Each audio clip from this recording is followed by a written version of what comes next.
पता नहीं, हमको उतना नहीं पता। उतना पता रहता तो हम सॉफ्टवेयर इंजीनियर न रहते हैं। अकबर बाबर थोड़े करते हैं।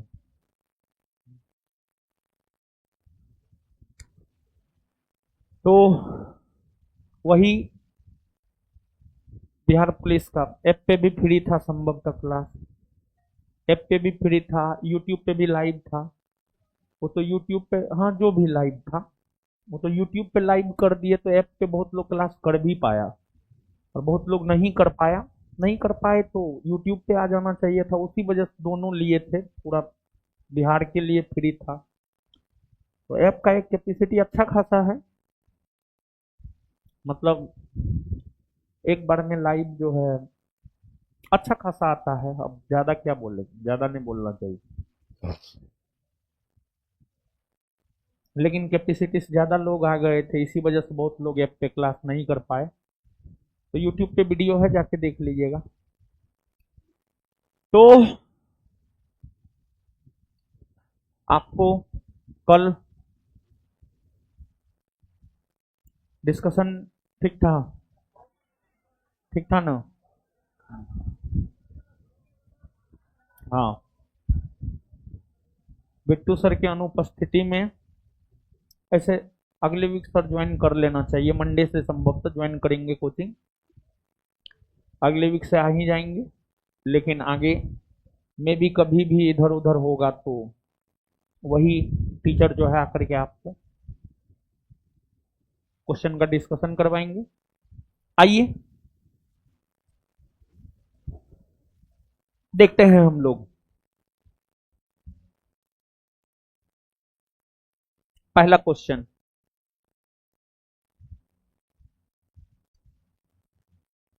कोपेनहेगन संग्रहालय की सामग्री से पाषाण, कांस्य और लोह युग का त्रियुगीय विभाजन किया था। सुनिए, ध्यान दीजिए। डेनमार्क की राजधानी कहां है? कहां है? कोपेनहेगन। ठीक है। अब देखिए आप कि भारत या विश्व में, जैसे आप इस चीज को आप अपने पे थोड़ा सा लीजिए। जैसे आप आज जिस अवस्था में हैं, हमेशा इस अवस्था में थोड़े थे, ना थे, ना आगे होंगे, नहीं होंगे।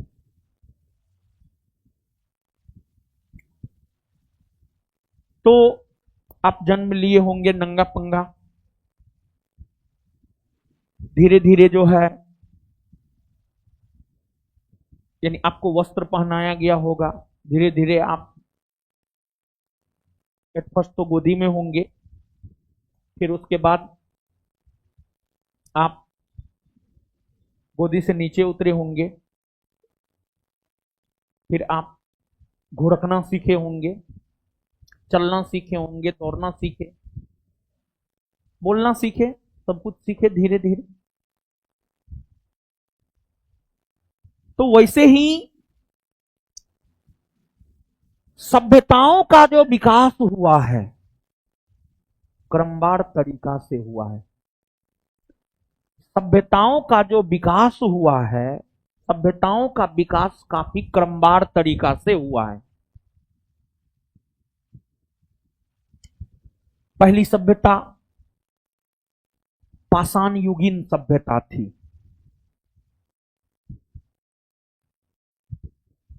उस समय पाषाण यानी पत्थर से बने उपकरण होते थे, लोग उसी से शिकार करते थे। फिर आगे चलकर कांस्य युगीन सभ्यता का उदय हुआ, फिर आगे चलकर लोह युगीन सभ्यता का उदय हुआ। जैसे आप समझिएगा इतिहास, भारत का इतिहास, जब आप भारत का इतिहास पढ़ते हैं उसमें भी आप पाषाण युग को पढ़ते हैं।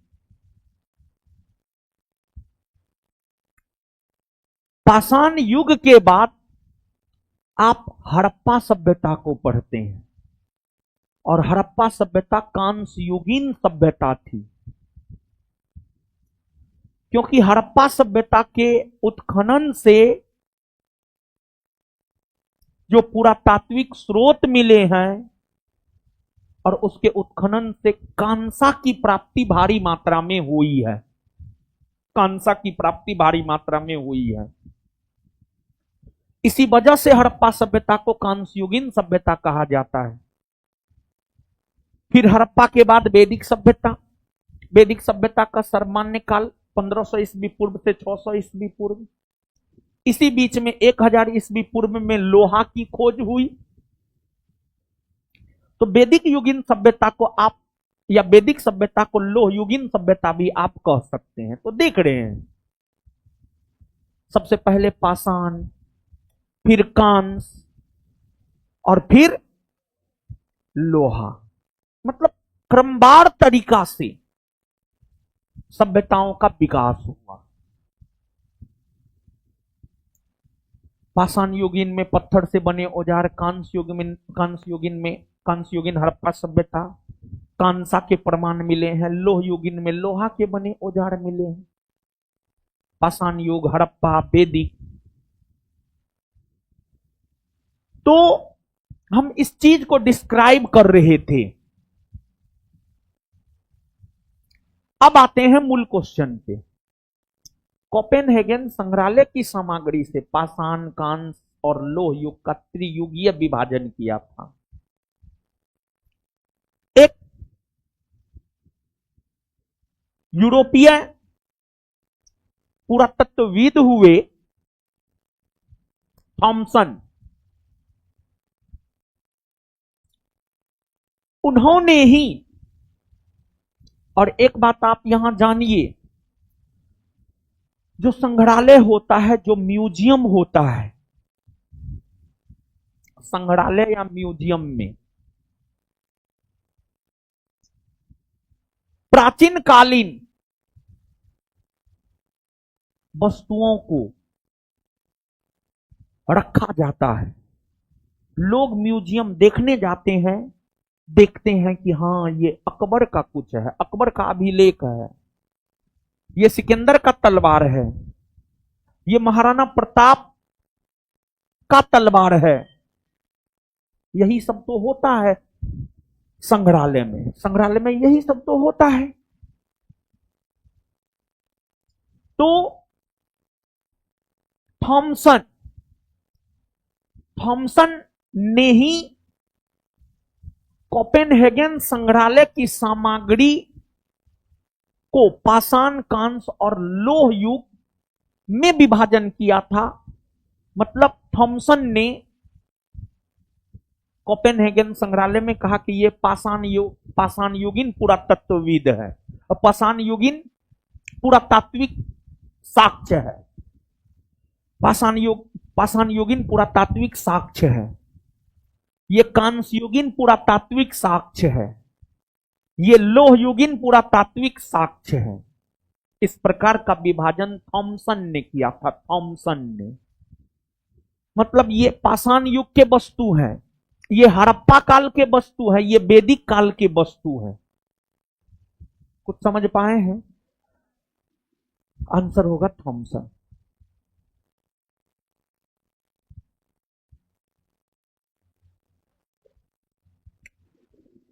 निम्नलिखित अभिलेखों में से कौन सा अभिलेख ईरान से भारत में आर्यों के आने की सूचना देता है? देखिए, भारत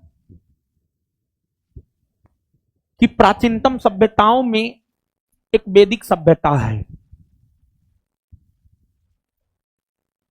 और भारत की प्राचीनतम सभ्यताओं में जो एक वैदिक सभ्यता है, उस वैदिक सभ्यता का निर्माता है आर्य। आर्य लोग, वैदिक सभ्यता के निर्माता है आर्य।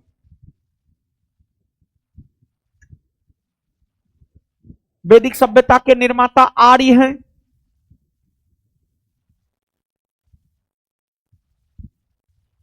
अब आर्य भारत के मूल निवासी थे।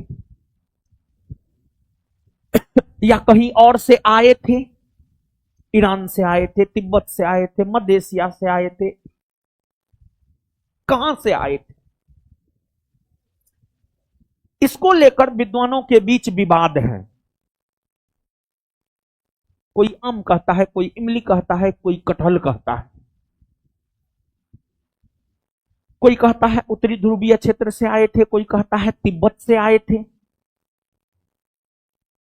कोई कहता है मध्य एशिया से आए थे। लेकिन अत्यधिक प्रमाण इस बात का मिलता है कि आर्य मध्य एशिया से आए थे। परंतु अगर हम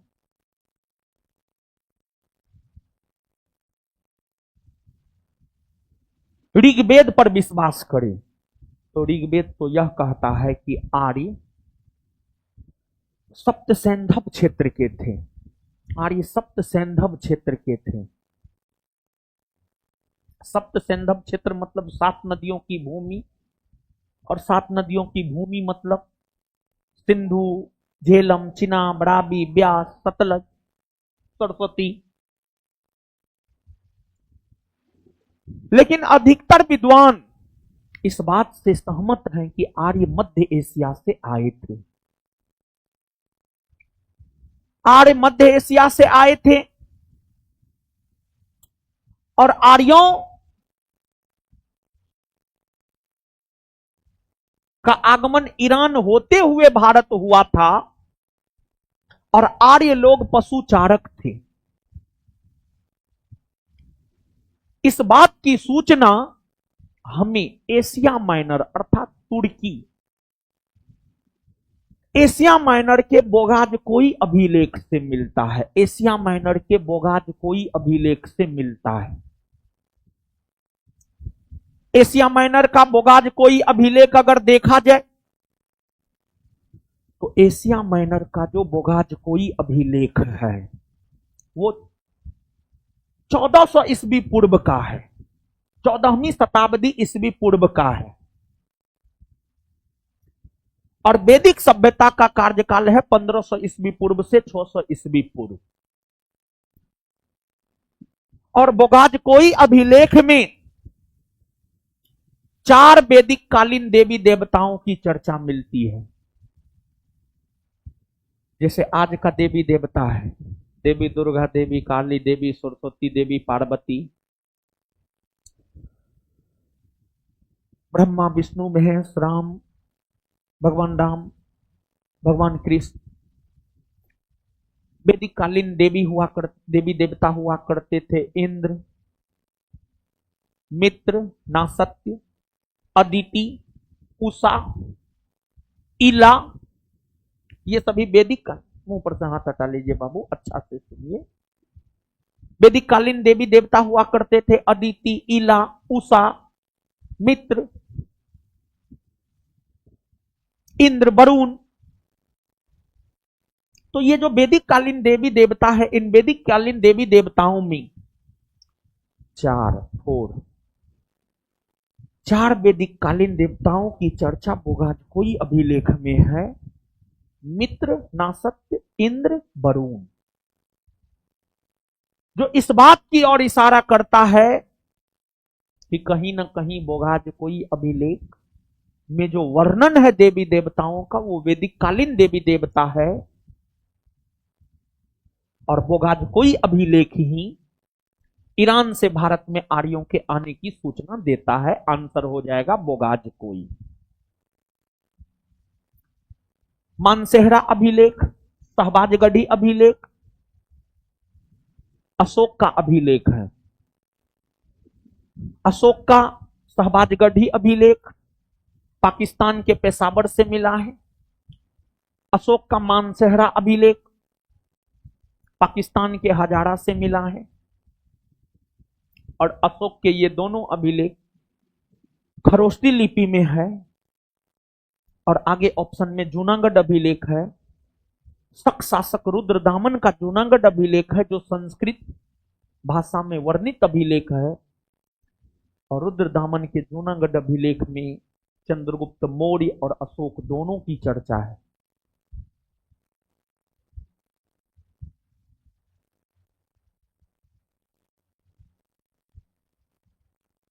बिंदुसार के शासनकाल में अशोक ने अवंती महाजनपद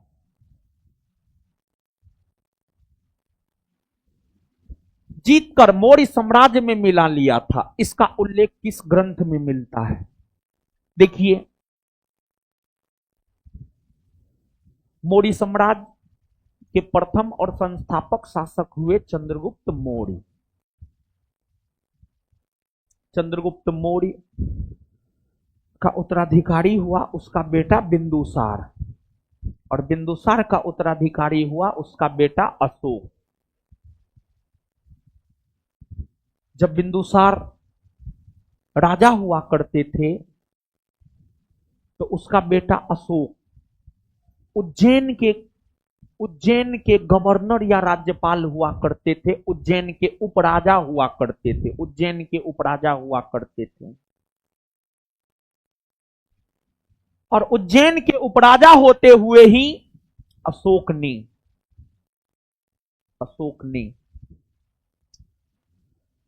अवंती महाजनपद को जीत करके मौर्य साम्राज्य में मिलाने का काम किया। यही सब चीज तो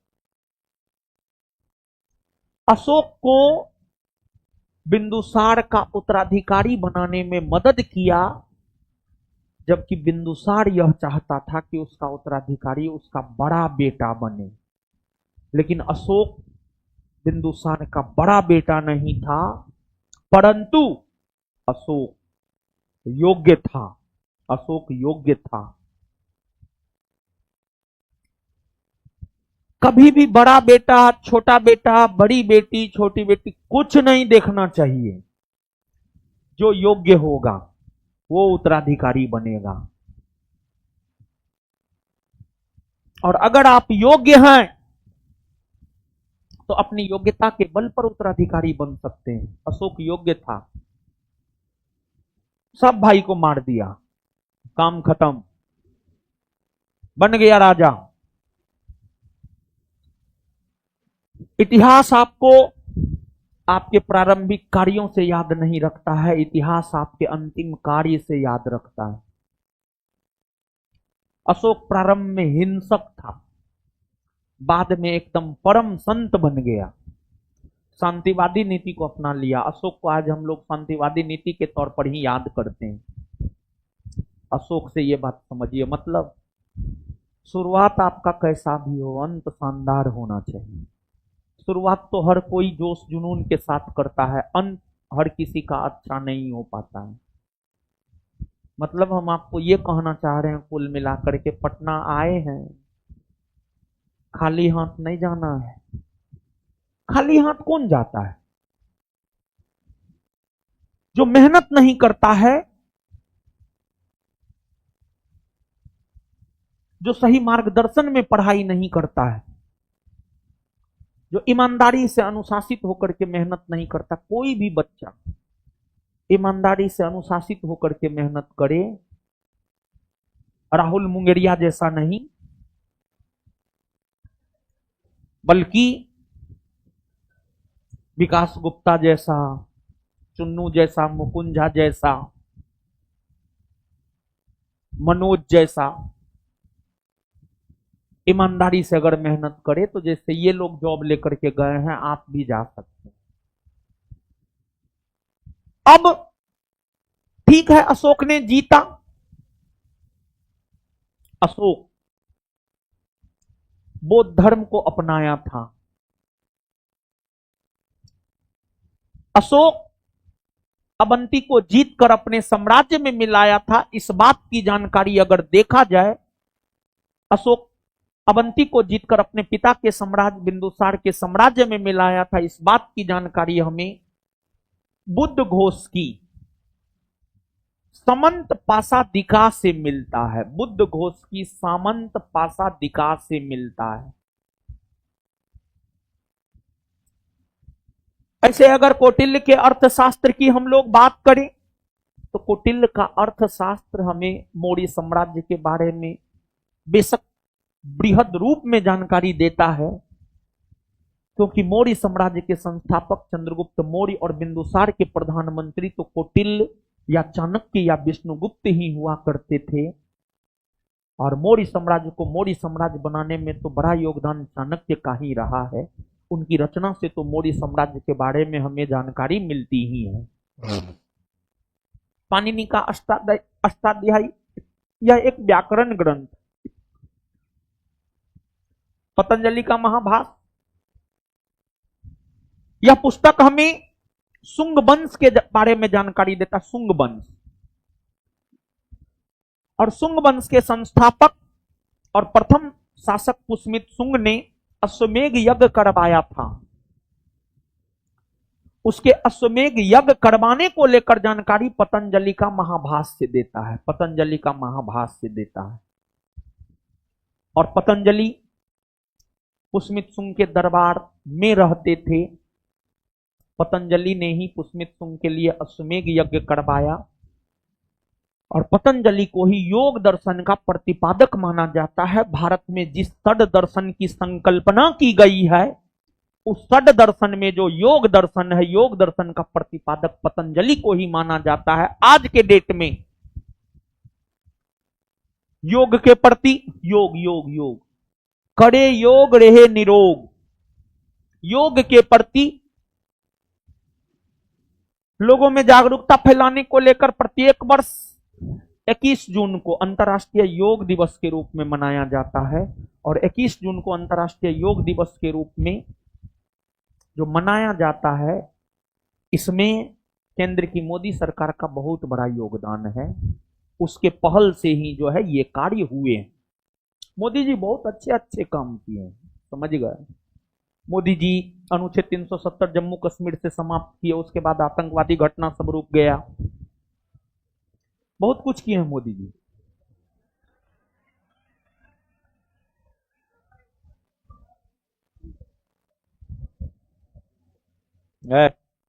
तुम लोग शांत रहो।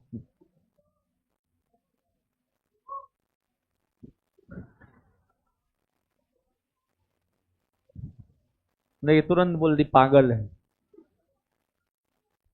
बताइए आप क्या चाहते हैं? पागल बनना चाहते? गलत चीज है, मतलब स्टूडेंट है यार आप। शक संवत पर आधारित राष्ट्रीय पंचांग का एक चैत्र ग्रिगोरियन कैलेंडर पर आधारित 365 दिन के सामान्य वर्ष की निम्नलिखित तिथियों में से किस एक के तदनुरूप है? यानी पहला चैत्र जो होता है वो ग्रिगोरियन कैलेंडर के अनुसार कौन सा दिन होता है? 22 मार्च या 21 मार्च, 22 मार्च या 21 मार्च।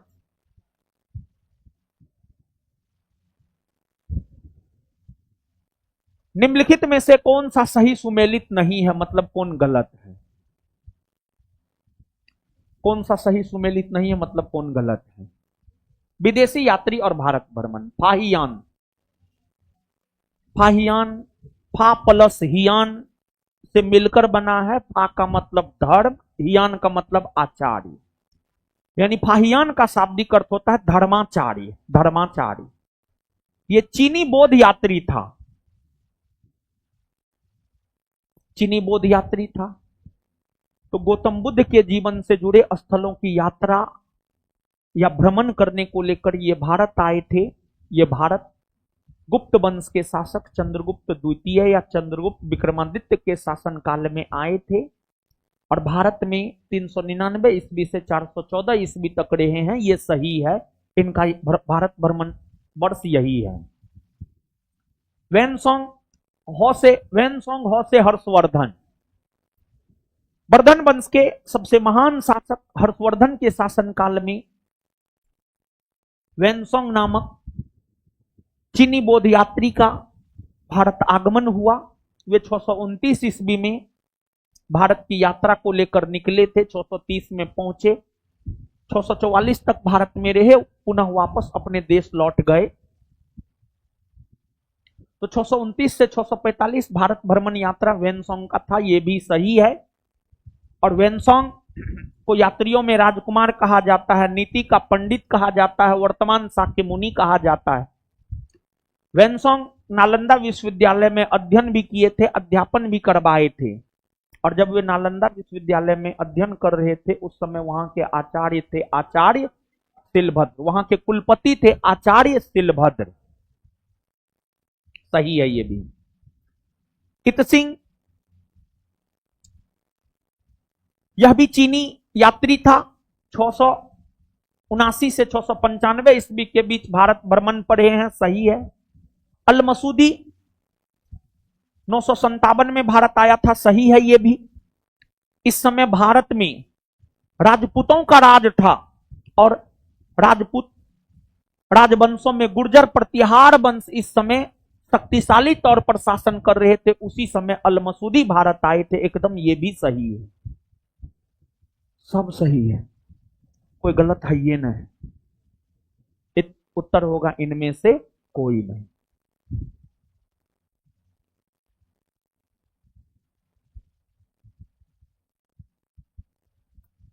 ताम्रपत्र लेख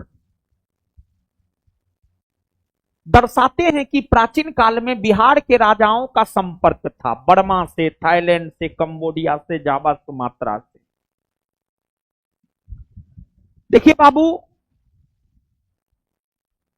प्राचीन काल में जब आप जाइएगा, हरियक वंश, शिशुनाग वंश, नंद वंश, मौर्य वंश, कनु वंश, इन सभी राजवंशों का शासन बिहार में रहा है। और सिर्फ इन सभी राजवंशों ही नहीं बल्कि पाल वंश और सेन वंश का शासन भी बिहार में रहा है। पाल वंश के संस्थापक गोपाल के बारे में हमने आपको बतलाया, जनता ने उन्हें चुना था। पाल वंश के संस्थापक गोपाल, वही पाल वंश बौद्ध धर्म को संरक्षण देता था। पाल वंश में कई शासक हुए, लेकिन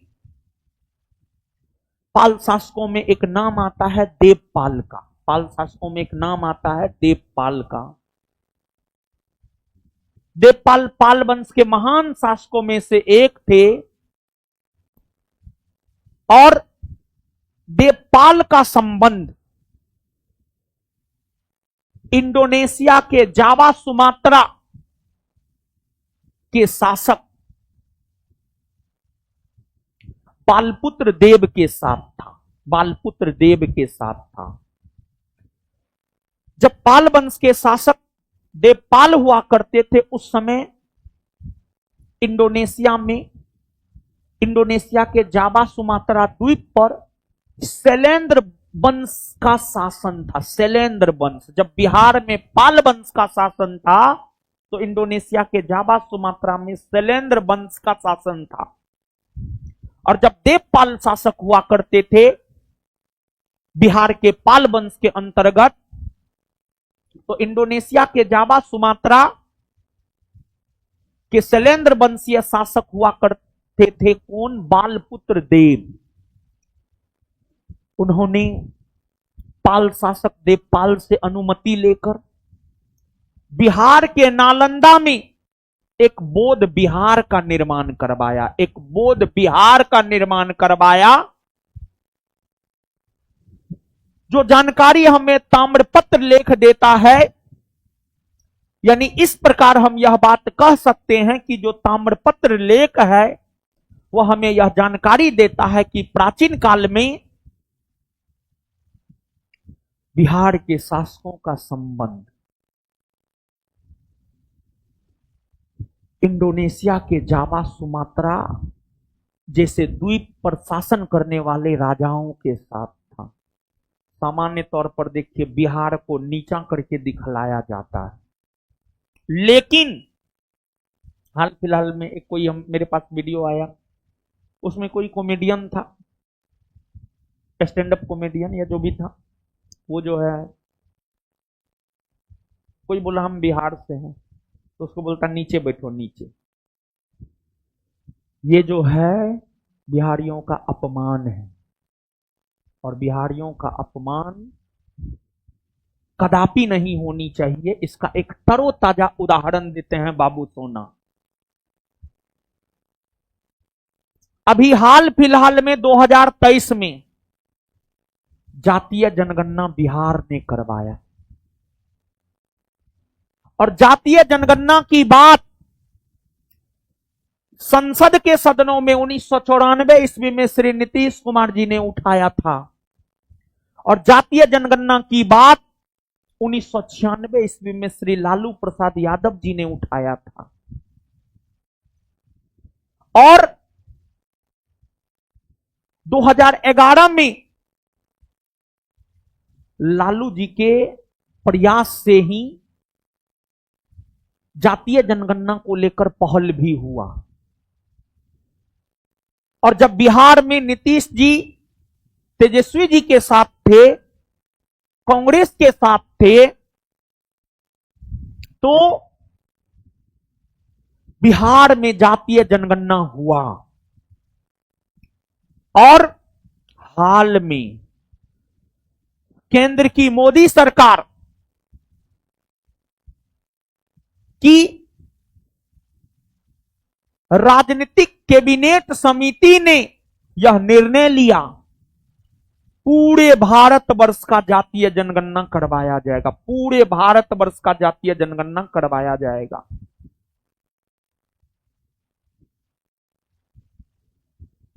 और मतलब समझिए, बिहार की नीतियों पर मुहर केंद्र की मोदी सरकार भी लगा रहा है। उस बिहार को नीचा करके दिखाया जाता, कहां तक उचित है? कहीं से उचित है? एकदम उचित नहीं। बिहारियों के पास जो दिमाग है वो किसी को हो जाएगा, क्या बात करते हैं। बिहारी तो बिहार की मिट्टी में, बिहार के पानी में ऐसा कुछ है, दूसरे जगह के लोगों को दिमाग दे दिया है बिहार की मिट्टी, बिहार का पानी, और बिहारियों को नीचे करके दिखलाया जाता है। नीतीश कुमार की योजना है नल जल योजना, उसको केंद्र की मोदी सरकार भी केंद्रीय स्तर पर लागू किया है। जो काम बिहार में पहले होता है वो काम बाद में जाकर पूरे भारतवर्ष में होता है। और चंगू पंगू, लफुआ, निकम्मा, निर्लज, पतित बिहारियों को अपमानित करता है। आंसर जावा, सुमात्रा।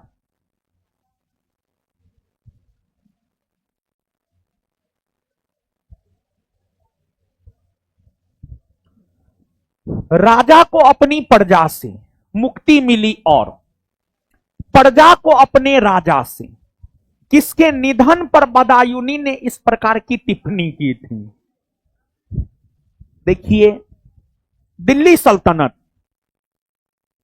में कुतुबुद्दीन ऐबक से लेकर इब्राहिम लोदी तक अनेकों सुल्तान हुए। उन सभी सुल्तानों में सबसे शिक्षित सुल्तान मोहम्मद बिन तुगलक हुए। ज्यादा शिक्षा भी उचित नहीं होता है। ज्यादा खाना, ज्यादा पानी, ज्यादा कुछ भी उचित नहीं होता है।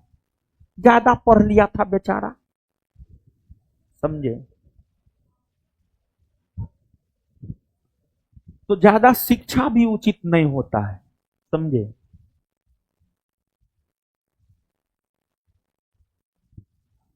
ज्यादा पढ़ लिया था, ज्यादा दिमाग लगाता था, और ज्यादा दिमाग लगाने के चक्कर में उस सुल्तान से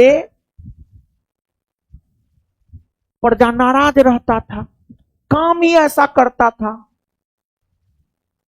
जनता खुश हो जाता था ना, परेशान रहता था। जनता के चेहरा पे खुशी काहे है? कुछ ऐसा करे कि जनता को कष्ट हो।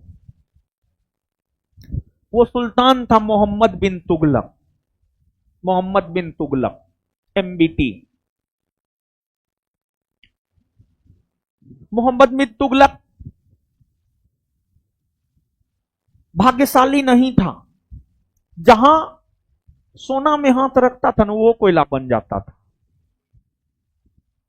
मोहम्मद बिन तुगलक जनता को बहुत प्रताड़ित किया अपनी नीतियों के तहत।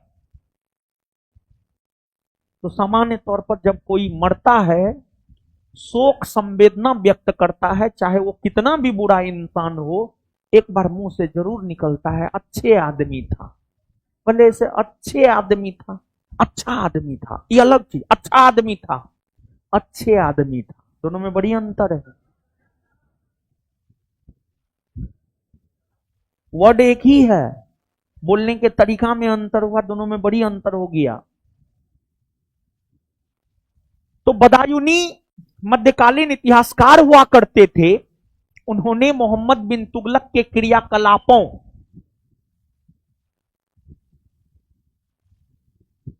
का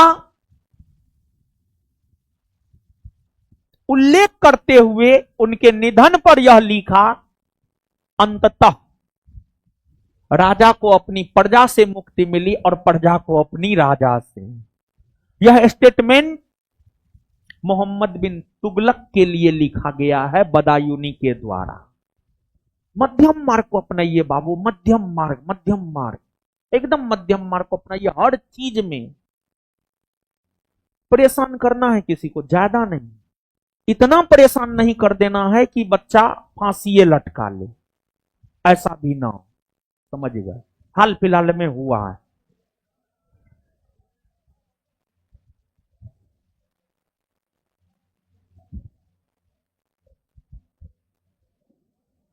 मांडू के जहाज महल का निर्माण निम्नलिखित में से किस शासक ने करवाया था? मांडू के जहाज महल का निर्माण सुल्तान महमूद ने करवाया था, सुल्तान महमूद ने करवाया था, जिसको गयासुद्दीन खिलजी के नाम से भी जाना जाता है। और जहाज महल एक प्रकार का हरम था, हरम, हरम, हरम, हरम, हरम, हरम था। हरम में क्या होता है? तो हरम में महिलाएं रहती है, किन्नर रहती है या रहता है, और वहां पर जाकर शासक जो है अपना समय बिताता है, राजा वहां पर जाकर अपना समय बिताता था।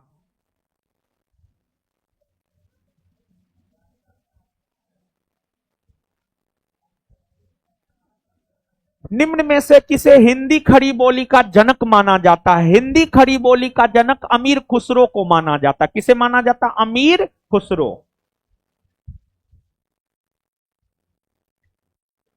निम्नलिखित में से किस स्मारक में वह गुंबद है जो संसार के विशालतम गुंबदों में से एक है?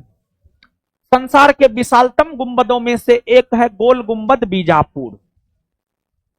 और जो गोल गुंबद बीजापुर है, यह बीजापुर के सुल्तान मोहम्मद आदिल शाह का मकबरा है।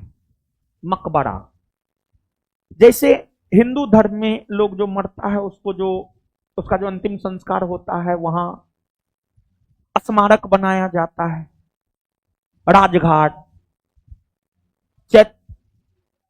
चैत्रा भूमि, किसान घाट, ये सब स्मारक है।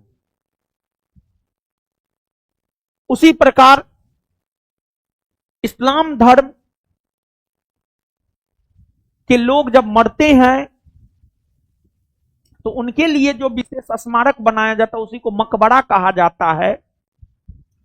तो बीजापुर के सुल्तान मोहम्मद आदिल शाह का मकबरा है गोल गुंबद, और गोल गुंबद संसार के विशालतम गुंबदों में से एक है। एक बात बताइए बाबू, शेरशाह का मकबरा सासाराम में ही कौन बनाया था जानते हैं? शेरशाह सूरी अपने बनाया था। इसके निर्माण कार्य को पूरा तो नहीं कर पाया था, लेकिन वो अपने बनाया था, क्योंकि उसको अपने बेटा सब पर भी विश्वास नहीं था, क्यों बनाएगा कि नहीं बनाएगा, तो मरने से पहले ही अपना मकबरा बना लिया, अच्छे किया। जामा मस्जिद दिल्ली में ही बनाया है शाहजहां। कौन बनाया है? शाहजहां। जामा मस्जिद दिल्ली ही नहीं बल्कि आगरा का ताजमहल, दिल्ली का लाल किला, ये सब बनाए हैं। और उन्हें ही, उनके शासनकाल को ही मुगल काल के संदर्भ में स्थापत्य कला का स्वर्ण काल कहा जाता है। गयासुद्दीन तुगलक का मकबरा। गियासुद्दीन तुगलक का मकबरा जो है मोहम्मद बिन तुगलक संभवतः बनवाया है।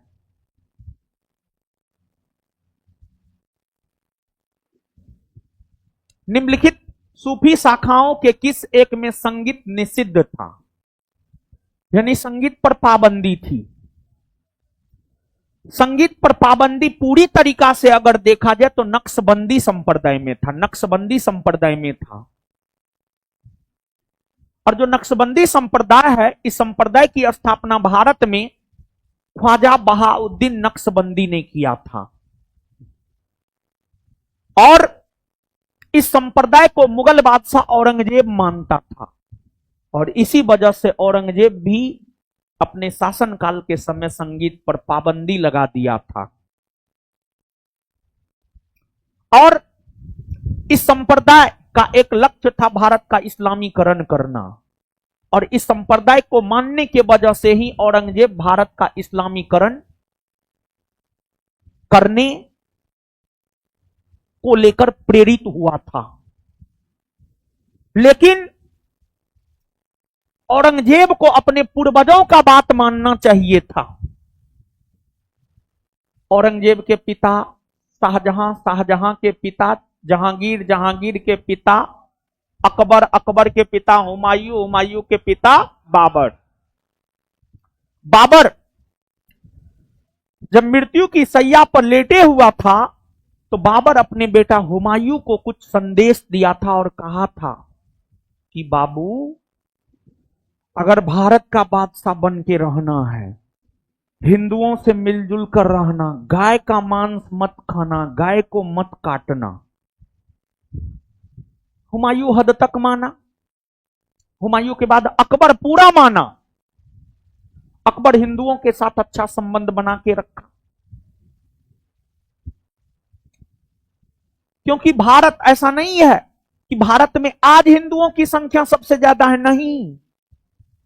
भारत में शुरू से ही हिंदुओं की संख्या सबसे ज्यादा है। तो अकबर माना, महान हो गया। औरंगजेब नहीं माना, तो उसको इतिहास एक रूढ़िवादी शासक के तौर पर याद करता है, जिंदा पीर के तौर पर याद करता है। तो कभी भी अपने पूर्वजों की बात को जरूर मानना चाहिए। यह संदेश हम आपको देना चाह रहे हैं। बूढ़े बुजुर्ग जो कहावत कहकर चले गए हैं उसमें सच्चाई है। अधजल गगड़ी छलकत जाए, नाच न आबे आंगन टेर, मैं करे कुटन पिसन बेटा के नाम दुर्गा दत्त। बूढ़े बुजुर्गों का ये कहावत है, एकदम मानना है। और फाइनली यही कहेंगे, सब चीज में मध्यम मार्ग को अपनाइए, नहीं तो आपका भी औरंगजेब वाला हाल होगा। इतिहास आपको सही वे में याद नहीं करेगा।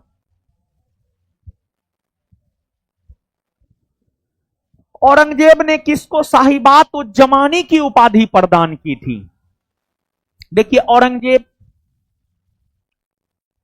ऐसे तो 14 भाई बहन था, लेकिन 7 गो मर गया था, जिंदा 7 गो था, 4 भाई 3 गो बहन।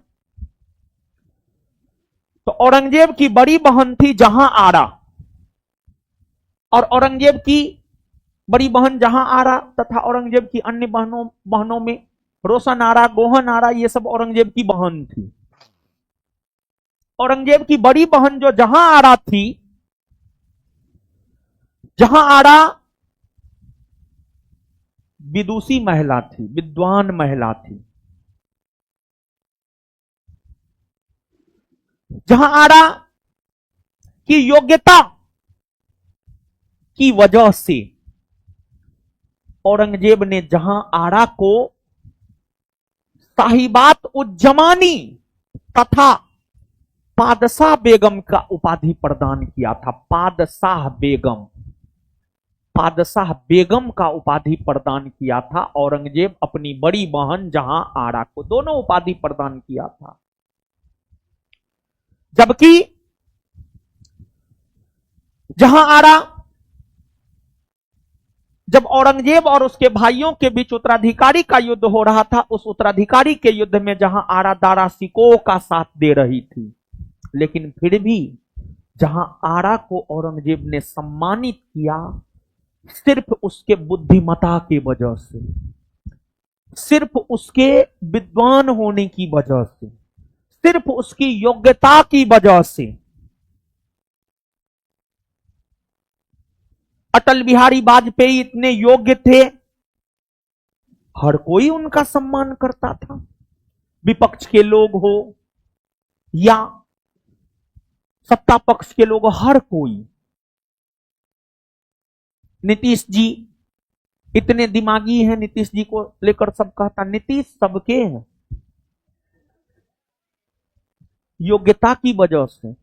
नीतीश जी का 10% दिमाग काम करते रहे ना, बहुत अच्छा अच्छा डिसीजन ले सकते हैं। पढ़े लिखे लोग हैं, जमीनी स्तर के नेता हैं महाराज, ठीक है, जमीनी स्तर के नेता हैं नीतीश जी। लालू जी जो निर्णय लेंगे, नीतीश जी जो निर्णय लेंगे, उसका बेटा निर्णय लेगा। क्या बात करते हैं, कभी नहीं ले सकता है, कभी नहीं ले सकता है, क्योंकि उसका बेटा संघर्ष नहीं किया, उसका बेटा सोना का चम्मच लेकर के पैदा हुआ है। जो संघर्ष करता है ना, संघर्ष। अमिताभ बच्चन का बेटा अमिताभ बच्चन नहीं बन सका, सचिन तेंदुलकर का बेटा सचिन तेंदुलकर नहीं बन सका,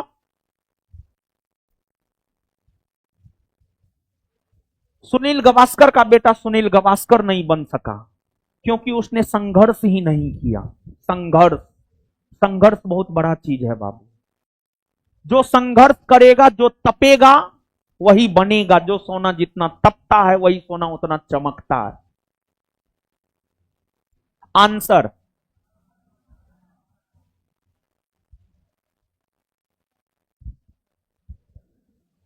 जजिया किसके शासनकाल में पुनः लगाया गया? देखिए ध्यान दीजिएगा बाबू, जजिया एक कर था, एक प्रकार का धार्मिक कर था। जजिया एक धार्मिक कर था जो मुस्लिम काल में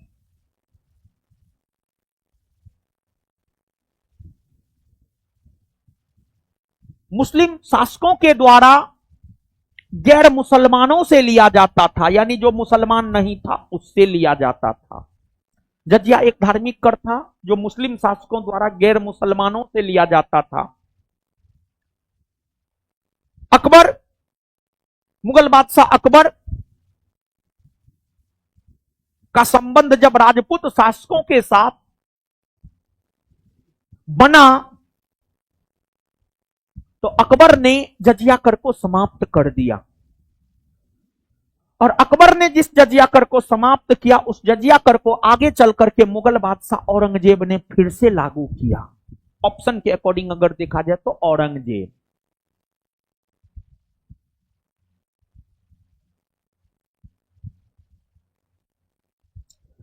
निम्न में से कौन शाहजहां के शासनकाल का राजकवि था? शाहजहां के शासनकाल का राजकवि था कलीम। ये ईरान का रहने वाला था, ईरान का रहने वाला था। ये ईरान से भारत आया और भारत इसको अच्छा लगा, भारत में ही बस गया। और ये गद शैली और पद शैली दोनों का जानकार था।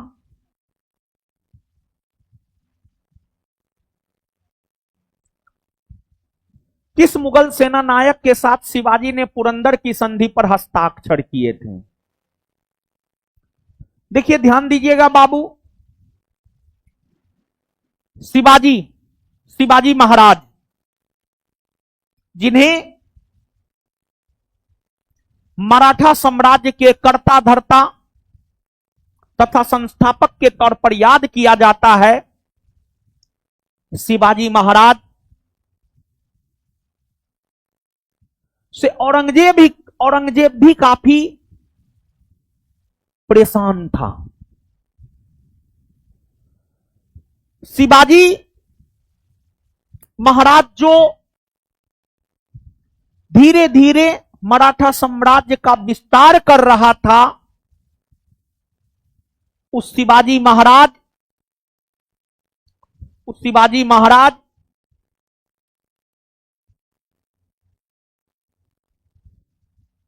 कि विस्तारवादी नीति पर अंकुश लगाने के लिए औरंगजेब ने अपने विश्वसनीय और आमेर के राजा जय सिंह को औरंगजेब ने शिवाजी के खिलाफ युद्ध करने के लिए भेजा। जयसिंह शिवाजी के साम्राज्य को चारों तरफ से घेर लिया और शिवाजी को जयसिंह संधि करने को मजबूर किया और फिर शिवाजी और जयसिंह के बीच 1665 में पुरंदर की संधि हुई, जिस पुरंदर की संधि के तहत शिवाजी के पास टोटल 35 किला थे। 35 किला में से 23 किला शिवाजी ने औरंगजेब को दे दिया। मूलतः पुरंदर की संधि जो 1665 में हुई है, यह संधि औरंगजेब और शिवाजी महाराज के बीच हुआ है। लेकिन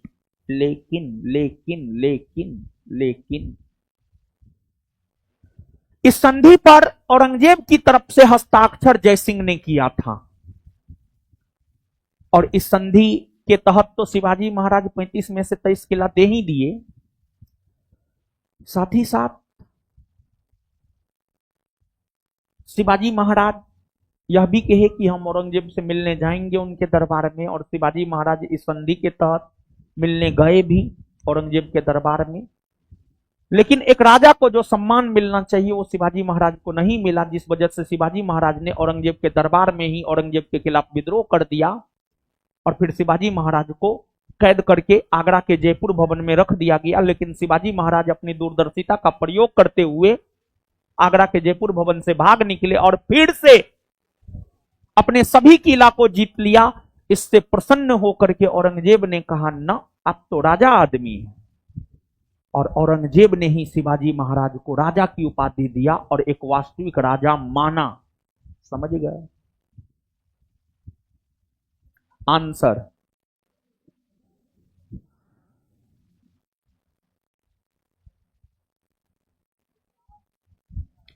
18वीं शताब्दी के मध्य इंग्लिश ईस्ट इंडिया कंपनी के द्वारा बंगाल से निर्यातित प्रमुख पण्य पदार्थ क्या थे?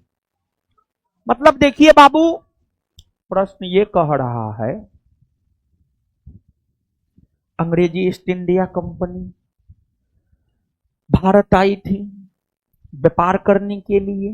अंग्रेजी ईस्ट इंडिया कंपनी भारत के साथ व्यापार कर रही थी, तो अंग्रेज लोग भारत से कुछ वस्तु ब्रिटेन ले जाता था या यूरोप ले जाता था। तो अंग्रेज भारत से चाय, कॉफी, अफीम, कपास, रेशम, सोडा, ये सब चीज ले जाता था। लेकिन बात करें 18वीं सदी और बंगाल की, तो 18वीं सदी में बंगाल से ब्रिटिश ईस्ट इंडिया कंपनी जिस वस्तु को ब्रिटेन के लिए या यूरोप के लिए भारत से निर्यात करता था, वो वस्तु था कपास, वो वस्तु था रेशम, वो वस्तु था सोडा और वो वस्तु था अफीम। और उस समय के बंगाल में बिहार भी था, और ब्रिटिश काल में बिहार अफीम का सबसे बड़ा उत्पादक हुआ करता था। ब्रिटिश काल में बिहार अफीम के उत्पादन के लिए प्रसिद्ध था। अफीम नशीला पदार्थ होता है, अफीम। तो इस प्रश्न का उत्तर अगर देखा जाए तो डी होगा।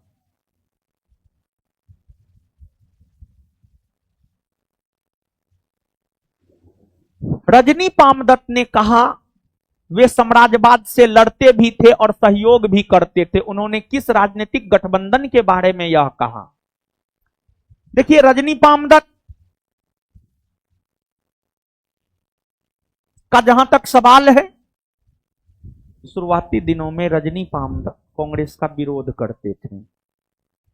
कांग्रेस का जो वार्षिक सम्मेलन होता था, कांग्रेस का वार्षिक सम्मेलन प्रत्येक वर्ष होता था और वह सम्मेलन 3 दिनों तक चलता था। कांग्रेस के वार्षिक सम्मेलन को रजनी पामदत्त ने ही 3 दिन का तमाशा कहा है। क्या ये बात सही है? हैं? नहीं ना? हाँ, ठीक है, गलत है। कांग्रेस को लेकर के कांग्रेस की आलोचना हुई है।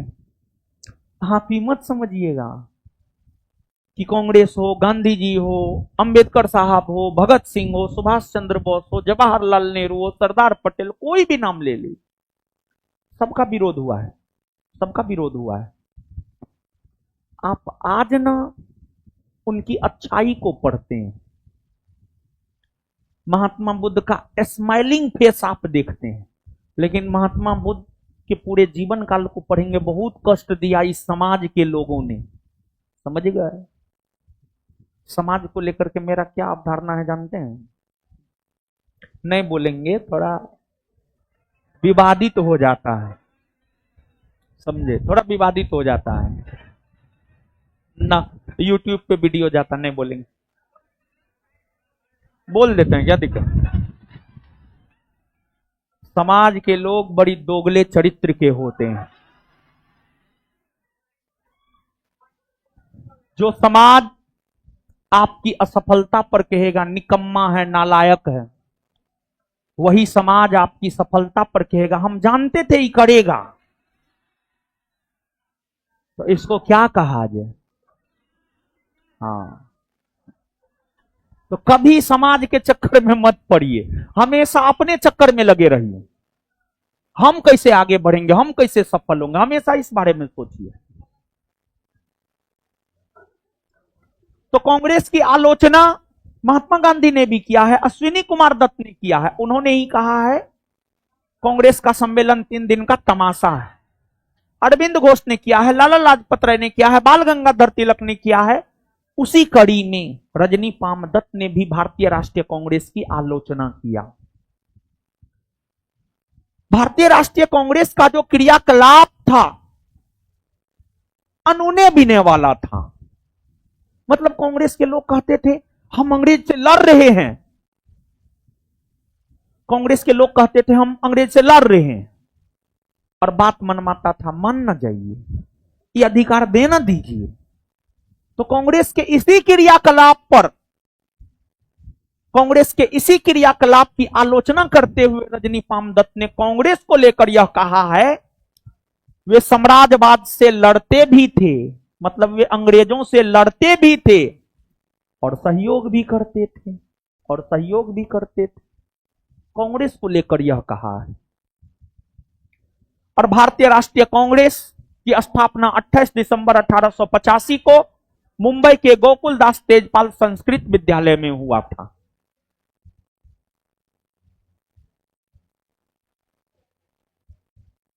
गांधी जी को चंपारण आने का निमंत्रण किसने दिया? राजकुमार, जानते हैं, राजकुमार शुक्ल। गांधी जी से पहले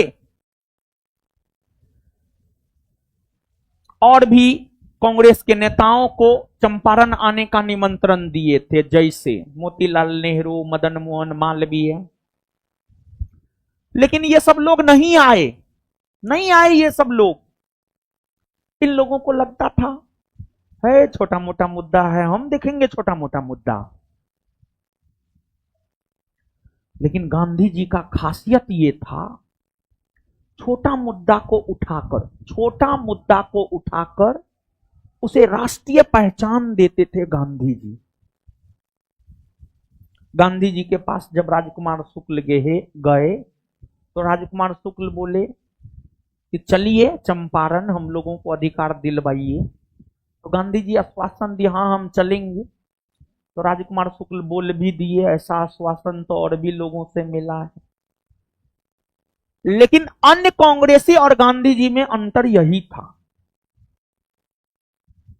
जो बोलते थे वो करते थे। और गांधी जी बड़ी ईमानदार छवि के थे बाबू। गांधी जी से किसी की तुलना नहीं होनी चाहिए। और आज के इस 21वीं सदी के स्वार्थी लोगों से तो होनी ही नहीं चाहिए, क्योंकि गांधी जी के जो आंदोलन करने का तरीका था वो अजूबा था। गांधी जी आंदोलन करते थे, सत्याग्रह करते थे, उस सत्याग्रह में लोगों की भागीदारी बनी रहे, लोग जुड़े रहे, इसको लेकर जिसके लिए सत्याग्रह करते थे उसको कहते थे हम तो फकीर आदमी, आंदोलन में पैसा लगेगा, खर्च होगा, देना आप ही लोग को पड़ेगा। चंपारण सत्याग्रह गांधी जी किए, किसानों के लिए किए, किसानों को कहे सब 25-25 पैसा दीजिए, 25 पैसा, 1 रुपया का चौथा भाग, सब किसान दिया। सत्याग्रह हुआ, सत्याग्रह हुआ, चंपारण सत्याग्रह, जितना पैसा खर्च हुआ गांधी जी पूरा हिसाब दिए, यहां ये खर्च हुआ, वहां वो खर्च हुआ, वहां वो खर्च हुआ, और जो बचा वो सब किसान को वापस कर दिए, ये आपका पैसा है, आप ले लीजिए। बचा था कुछ पैसा, जिसके हिस्सा में जितना आया वापस कर दिए गांधी जी। ऐसा नहीं कि हम सत्याग्रह सफल करवा दिया, अभी तो पैसा हमर हो गया, ऐसा नहीं थे हमारे गांधी जी। आजकल के लोग तो चाहते हैं कि हम गांधी कहलवाएं, लेकिन गरीब गुरबा बच्चा जो 10 रुपया 5 रुपया दान करता है उसका भी गमन कर देता है। अब क्या कहिएगा, समझे?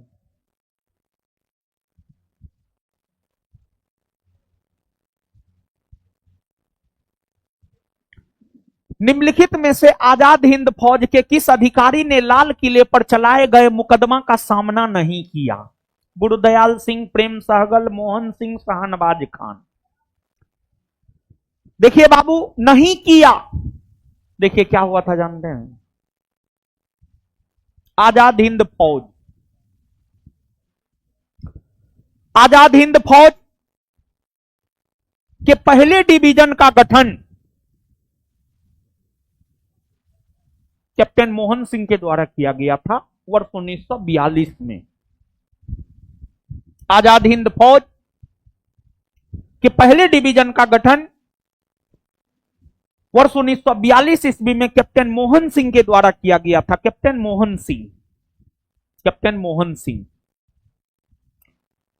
लेकिन आगे चलकर 1943 ईस्वी में जब आजाद हिंद फौज से सुभाष चंद्र बोस जुड़े तो आजाद हिंद फौज का पुनर्गठन हुआ।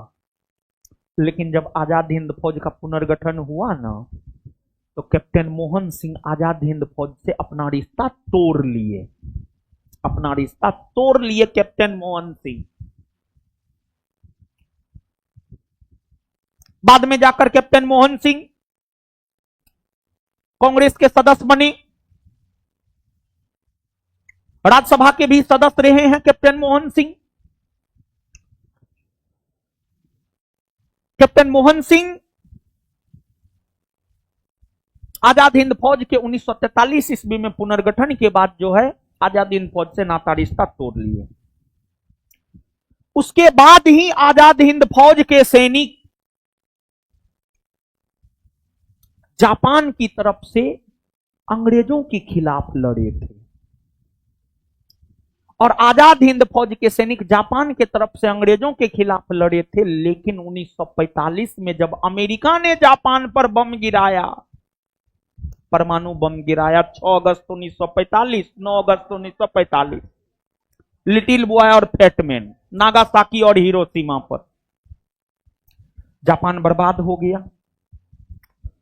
फिर आजाद हिंद फौज के सैनिकों को अंग्रेजी सरकार ने अपने कब्जा में लिया, अपने गिरफ्त में लिया, और आजाद हिंद फौज के सैनिकों पर 1945 में लाल किला में मुकदमा चलाया, जिस मुकदमा में मुख्य अभियुक्त हुआ करते थे गुरुदयाल सिंह प्रेम सहगल शाहनवाज खान। लेकिन उस लाल किला मुकदमा की पैरवी भूला भाई देसाई, कैलाश नाथ काटजू, जवाहरलाल नेहरू जैसे वकीलों ने किया। और उस समय देश की जो परिस्थिति बनी थी, देश के लोगों ने लाल किला को घेर लिया और नारा दिया, लाल किला तोड़ दो, आजाद हिंद फौज के सैनिकों को छोड़ दो। मतलब माहौल ऐसा बना कि उस समय के वायसराय लॉर्ड वेवेल अपने विशेषाधिकार का प्रयोग करते हुए माफ कर दिया। लेकिन आजाद हिंद फौज से जुड़े अधिकारियों में से जिन पर लाल किला का मुकदमा नहीं चलाया गया था, वे थे कैप्टन मोहन सिंह।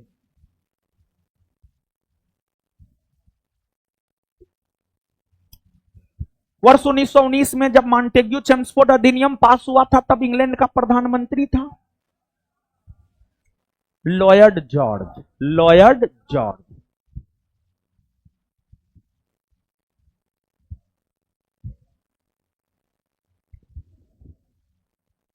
निम्नलिखित में से किस ग्रह का घनत्व तो सबसे कम है? सौरमंडल के 8 ग्रहों में अगर देखा जाए, सबसे अधिक घनत्व वाला ग्रह अपना पृथ्वी और सबसे कम घनत्व वाला ग्रह शनि। शनि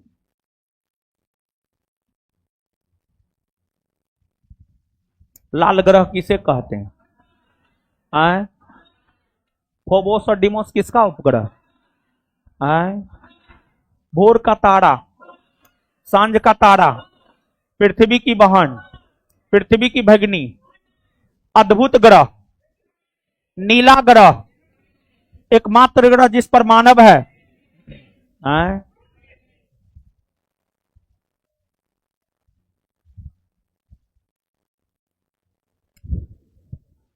पृथ्वी की आयु निर्धारित करने में निम्नलिखित में से कौन सी विधि का प्रयोग किया जाता है? पृथ्वी की आयु निकालने में यूरेनियम डेटिंग पद्धति का प्रयोग किया जाता है। यूरेनियम डेटिंग पद्धति का प्रयोग किया जाता है और इस पद्धति के तहत जो पृथ्वी का आयु निकाला गया है, पृथ्वी का आयु है 4.5 अरब वर्ष। यूरेनियम डेटिंग पद्धति के तहत जो पृथ्वी का आयु निकाला गया है, पृथ्वी का आयु है 4.5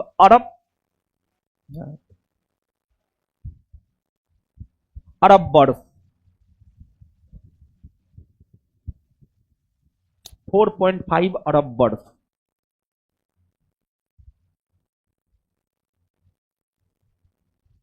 निम्नलिखित देशों में से कौन सा भूमध्य रेखीय जलवायु के अंतर्गत नहीं पाया जाता है? भूमध्य रेखा यानी 0 डिग्री अक्षांश रेखा। 0 डिग्री अक्षांश रेखा के आसपास जो देश है या जो देश या जिस देश से होकर भूमध्य रेखा गुजरती है, वहां भूमध्य रेखीय प्रकार की जलवायु पाई जाती है। जो देश भूमध्य रेखा के आसपास नहीं है, जिस देश से होकर भूमध्य रेखा नहीं गुजरती है, वहां पर भूमध्य रेखीय जलवायु नहीं पाई जाती है। अब जहां तक भूमध्य रेखा का सवाल है, यानी 0 डिग्री अक्षांश रेखा का सवाल है, ये अक्षांश रेखा Ecuador, Brazil, Colombia, Gabon, Uganda, Congo, Congo गंडाज, Kenya, Somalia,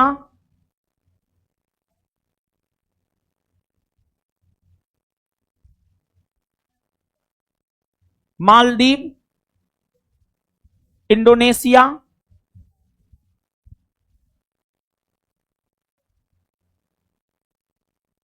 Kiribati, Kiribati, Sao Tome, Nauru, इन सभी देशों से होकर भूमध्य रेखा गुजरती है। इन देशों में भूमध्य रेखीय जलवायु पाई जाती है। या जो देश भूमध्य रेखा के आसपास भी है वहां पर भी भूमध्य रेखीय जलवायु पाई जाती है। जो देश भूमध्य रेखा के बहुत दूर है वहां पर भूमध्य रेखीय जलवायु नहीं पाई जाती है। तो ऑप्शन में अगर आप देखेंगे, कांगो एकदम यहां पाई जाती है, गैबोन यहां भी पाई जाते हैं, यहां भी पाई जाती है, इथियोपिया में नहीं पाई जाती है। इथियोपिया का जहां तक सवाल है, भूमध्य रेखा के उत्तर में है इथियोपिया, यहां इथियोपिया। दूसरी बात, भूमध्य रेखा के उत्तर में है अपना देश भारत। अपना देश भारत में उष्णकटिबंधीय मानसूनी जलवायु पाई जाती है, और जिस प्रकार अपने देश भारत में उष्णकटिबंधीय मानसूनी जलवायु पाई जाती है, उसी प्रकार से अफ्रीकी महादेश के देश इथियोपिया में उष्णकटिबंधीय मानसूनी प्रकार की जलवायु ही पाई जाती है। यानी भारत में जलवायु की जो स्थिति है लगभग वैसी ही स्थिति इथियोपिया में भी है। भारत में मानसून की जो स्थिति है लगभग वैसी स्थिति इथियोपिया में भी है। तो आंसर इथियोपिया।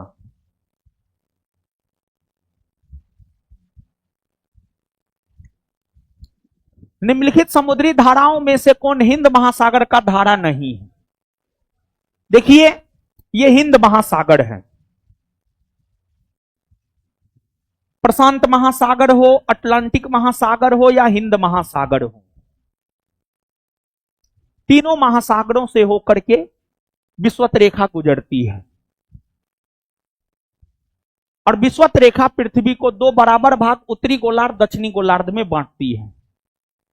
विषुवत रेखा के आसपास जो उत्तरी गोलार्ध में जलधारा चलती है उसे उत्तरी विषुवतीय धारा कहते हैं, और जो दक्षिणी गोलार्ध में चलती है उसे दक्षिणी विषुवतीय धारा कहते हैं, या दक्षिणी विषुवतीय धारा है।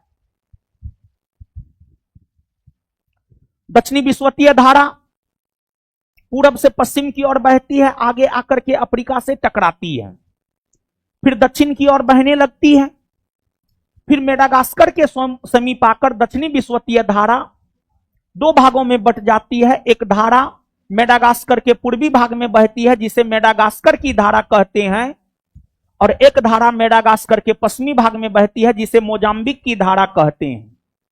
मोजाम्बिक की धारा कहते हैं। फिर दोनों जलधारा मेडागास्कर के दक्षिणी भाग में आपस में मिल जाती है, इसको अगुलहास की धारा कहते हैं। अगुलहास की धारा कहते हैं।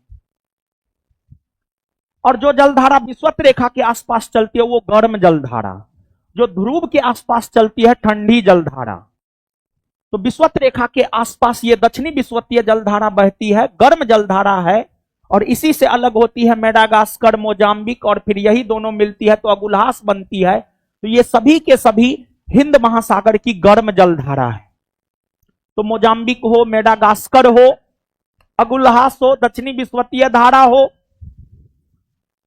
ये सभी हिंद महासागर की गर्म जलधारा है। लेकिन अगर बेंगुला धारा की अगर हम बात करें तो जो बेंगुला धारा है यह दक्षिणी अटलांटिक महासागर, ये साउथ अटलांटिक महासागर है, इस क्षेत्र में बहने वाली बेंगुला धारा एक प्रकार की ठंडी जलधारा है। ठंडी जलधारा है। आंसर बेंगुला धारा।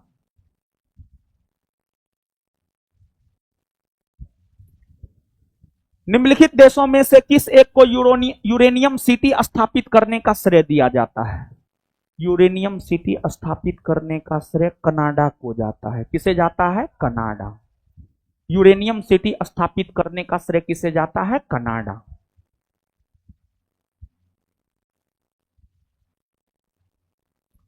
निम्न में से कौन सा देश जनसंख्या के आधार पर विश्व का सबसे बड़ा इस्लामिक राष्ट्र है? जनसंख्या के आधार पर विश्व का सबसे बड़ा इस्लामिक राष्ट्र है इंडोनेशिया। फिर दूसरा स्थान पर है पाकिस्तान, तीसरा स्थान पर है भारत, चौथा स्थान पर है बांग्लादेश।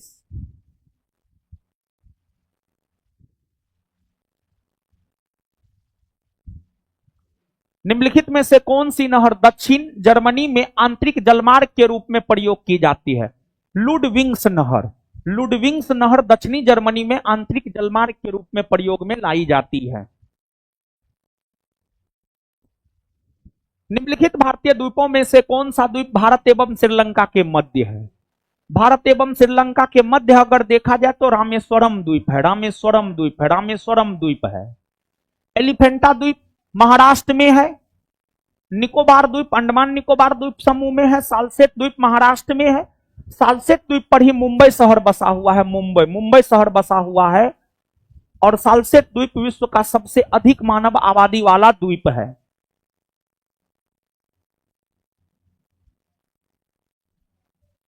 कश्मीर में पहलगाम किस नदी के किनारे बसा है? कश्मीर में पहलगाम का जहां तक सवाल है, पहलगाम लिद्दर नदी के तट पर बसा हुआ है। और लिद्दर जो है झेलम की सहायक नदी है। लिद्दर कहां की सहायक नदी है? झेलम। लिद्दर झेलम की सहायक नदी है। पहलगाम आप सब लोग जानते हैं। पहलगाम के अनंतनाग जिले में जो कुकृत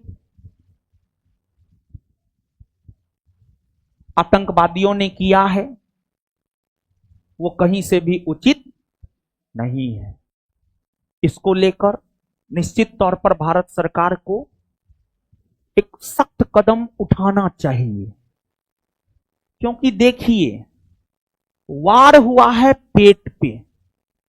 कश्मीर की अर्थव्यवस्था हद तक पर्यटन पर निर्भर करता है और पर्यटक को गोली मारा है। पता है आपको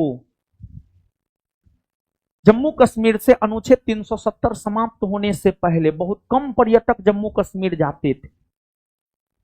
लेकिन संभवतः 2023-24 का डाटा है 2.5 करोड़ पर्यटक जम्मू कश्मीर गया। पहले लाख में जाता था, अब करोड़ में पर्यटक जम्मू कश्मीर जा रहा है। तो कहीं ना कहीं जो हुआ है उचित तो नहीं ही है। लेकिन अब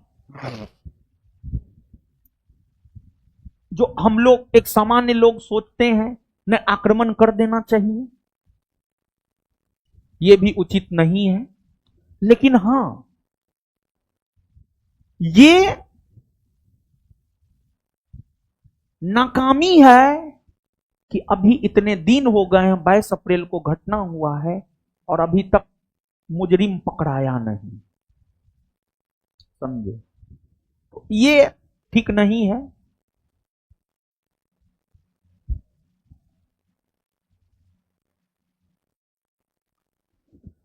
भारत में निम्नलिखित में से किस एक वन प्रारूप में सागौन एक प्रभावी वृक्ष है? मतलब सागौन किस प्रकार के वन में पाए जाते हैं? सागौन किस प्रकार के वन में पाए जाते हैं? सागौन, शीशम, चंदन, ताल, सागवान, ये सभी उष्णकटिबंधीय आर्द्र पर्णपाती वनस्पति के वृक्ष हैं। उष्णकटिबंधीय आर्द्र पर्णपाती वनस्पति भारत तथा विश्व का वैसा भूभाग जहां 100 सेंटीमीटर से 200 सेंटीमीटर के बीच में वर्षा होता है, वहां जो वनस्पति पाई जाती है उसी को उष्णकटिबंधीय आर्द्र पर्णपाती वनस्पति कहते हैं। और उष्णकटिबंधीय आर्द्र पर्णपाती वनस्पति के अंतर्गत सागौन, शीशम, चंदन, साल, सागमान इत्यादि आते हैं। इस प्रकार के वन उत्तर प्रदेश, मध्य प्रदेश, बिहार, झारखंड, तेलंगाना, आंध्र प्रदेश, महाराष्ट्र जैसे राज्यों में पाई जाती है।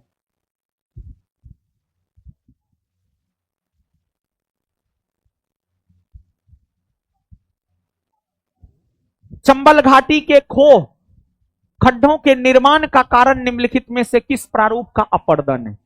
देखिए मृदा अपर्दन से सवाल है। सबसे पहली बात, मृदा अपर्दन कहते किसे हैं? मृदा अपर्दन कहते किसे हैं उससे पहले जैसे मानव शरीर में त्वचा है, त्वचा के कई परत होते हैं, वैसे मृदा के कई परत होते हैं। जैसे मानव शरीर में त्वचा के ऊपरी परत पर ही बाल लगा हुआ है, वैसे मृदा के ऊपरी परत पर ही फसल लगता है, पौधा लगता है, वृक्ष लगता है। लेकिन लेकिन लेकिन अगर मृदा के ऊपरी परत पर फसल लगता है, उसी परत का क्षय हो जाए, क्षरण हो जाए, विनाश हो जाए,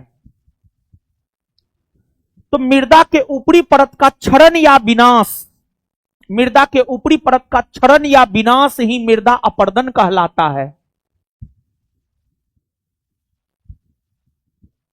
मृदा के ऊपरी परत का क्षरण या विनाश ही मृदा अपरदन कहलाता है। और मृदा अपरदन कई चरणों में होते हैं। उसका पहला चरण है बूंद अपर्दन, दूसरा चरण है परत अपर्दन, तीसरा चरण है रील अपर्दन, चौथा चरण है अवनालिका अपर्दन और पांचवा और अंतिम चरण है धारा चैनल अपर्दन। इन चरणों में जो अवनालिका अपर्दन है, अवनालिका अपर्दन का ही परिणाम है कि चंबल घाटी में गहरा गहरा गड्ढा, गहरा गहरा खाई देखने को मिलता है, गहरा खाई देखने को मिलता है, गहरा खाई देखने को मिलता है।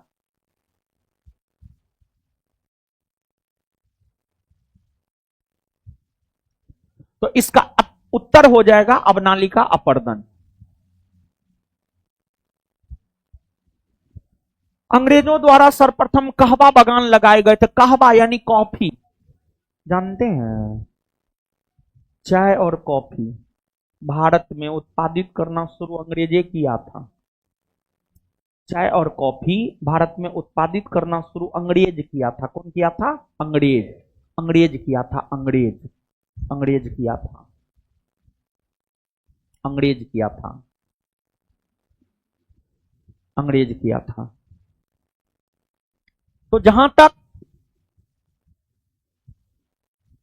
चाय का सवाल है, चाय अंग्रेजों ने सर्वप्रथम दार्जिलिंग पहाड़ी में उगाना शुरू किया था और कॉफी कर्नाटक के बाबा बुदन पहाड़ी में, और जनपद के संदर्भ में अगर देखा जाए तो चिकमंगलूर जनपद में, जो कि कर्नाटक में है।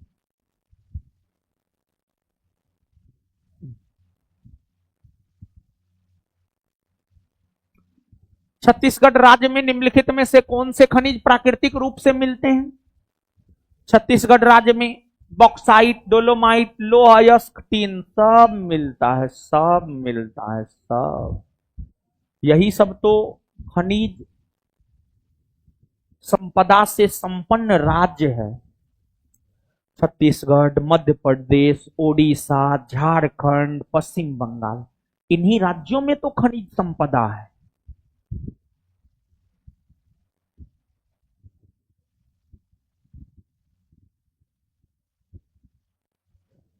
निम्नलिखित में से कौन सा जीव निस्यंदक भोजी है? बायोलॉजी का क्वेश्चन है। सीप। बिट्टू झा सर से समझिएगा, अभी है नहीं हूं, आएंगे आएंगे आएंगे, जल्दी आएंगे। अगले वीक से आपको ज्वाइन करेंगे, अगले वीक से। कभी कभी समाचारों में आने वाली माधव गौडगिल समिति रिपोर्ट और कस्तूरी रंगन समिति रिपोर्ट संबंधित है। माधव गौडगिल समिति और कस्तूरी रंगन समिति का संबंध किससे है? पश्चिमी घाट जैव विविधता संरक्षण से है। पश्चिमी घाट जैव विविधता संरक्षण से है। देखिए, भारत में जैव विविधता के दृष्टिकोण से सबसे तप्त स्थल माना जाता है पश्चिमी घाट। सबसे तप्त स्थल माना जाता है पश्चिमी घाट।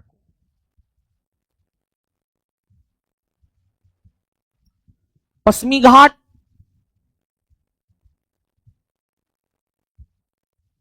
जैव विविधता के दृष्टिकोण से सबसे तप्त स्थल इसलिए है क्योंकि वहां पर 250 सेंटीमीटर से अधिक वर्षा होता है।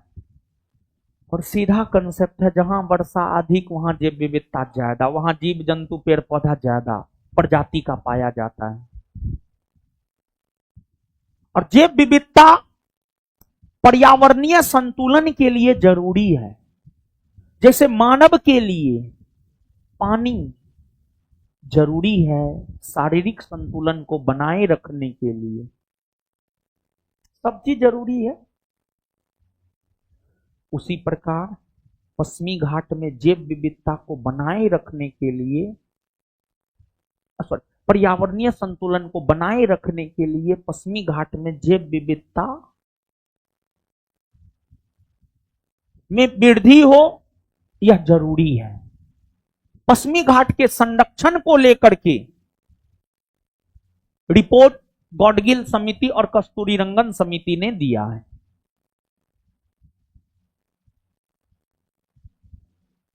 भारत ने समवर्ती सूची की संकल्पना उद्धृत की है। देखिए ध्यान दीजिएगा, एक तो जहां तक संघ सूची, राज्य सूची, समवर्ती सूची का सवाल है, अगर ऐसे कहा जाए किस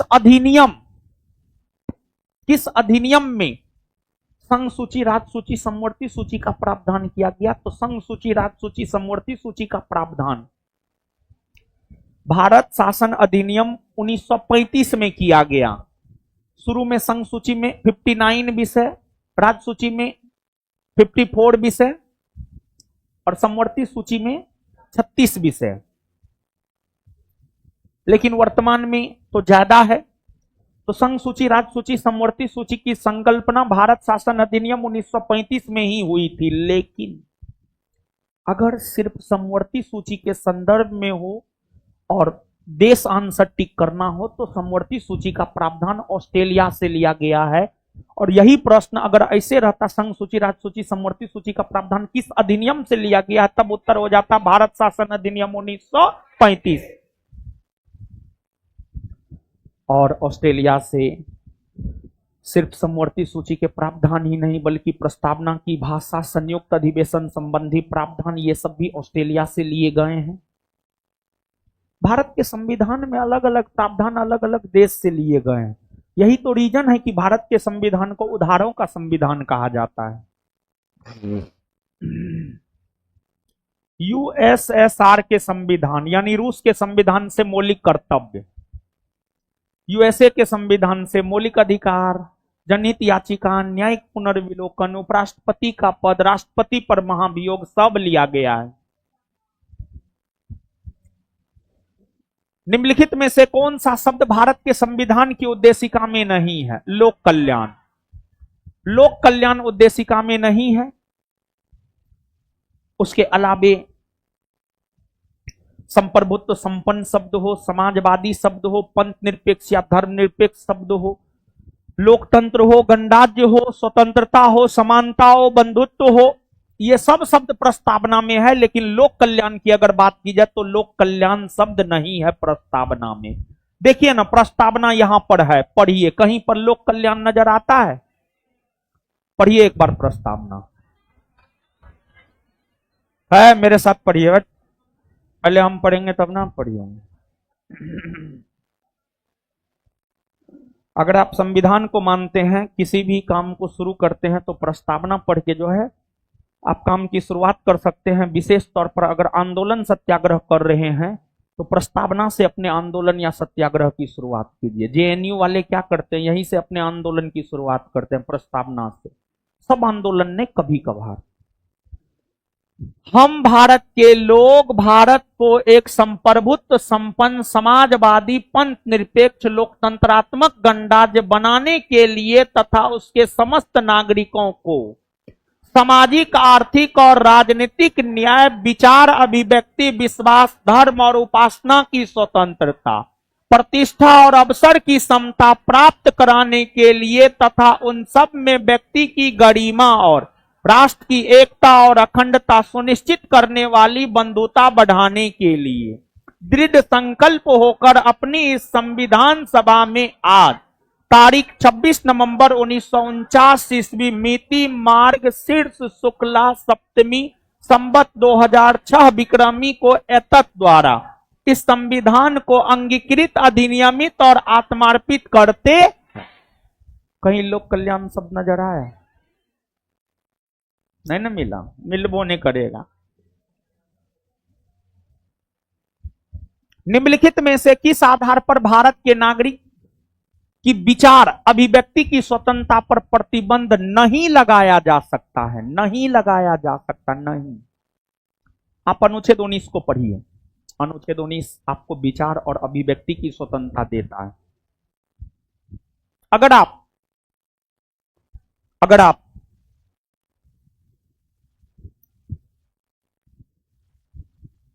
भाषण देते हैं, बोलते हैं, अपना विचार व्यक्त करते हैं, उससे देश की एकता, अखंडता, संप्रभुता प्रभावित नहीं होता है, तो आपके विचार एवं अभिव्यक्ति के अधिकार पर कोई रोक नहीं लगाया जाएगा। लेकिन अगर आप भाषण देते हैं, अपना विचार रखते हैं, उससे देश की एकता, अखंडता, संप्रभुता, लोक स्वास्थ्य ये सब प्रभावित होता है, उस कंडीशन में आपके विचार एवं अभिव्यक्ति के अधिकार पर रोक लगाया जा सकता है। लेकिन अगर आप किसी की आलोचना करते हैं, मतलब जैसे हम मोदी जी की आलोचना कर दिए, केंद्र की मोदी सरकार की आलोचना कर दिए और हमारे बोलने के अधिकार पर रोक लगा दिए, तो ये उचित तरीका नहीं है। हम सही ही बोल रहे हैं, हम आलोचना कर रहे हैं उनके कार्यों का, और मेरा मुंह बंद कर दे तो ये मौलिक अधिकार का उल्लंघन माना जाएगा, हम सीधे सुप्रीम कोर्ट जा सकते हैं। समझ गए? कुछ समझे हैं? समझे हैं तो उत्तर बताइए। 1 2 3 4 क्या? नहीं है, समझ में नहीं आया। भारत में उपराष्ट्रपति के निर्वाचन से संबंधित विवाद कौन तय करता है? आप भारतीय संविधान के अनुच्छेद 71 को पढ़िए। भारतीय संविधान का अनुच्छेद 71 कहता है, उपराष्ट्रपति के चुनाव में विवाद हो या राष्ट्रपति के चुनाव में विवाद हो, उसको लेकर निर्णय सुप्रीम कोर्ट करता है, सर्वोच्च न्यायालय करता है।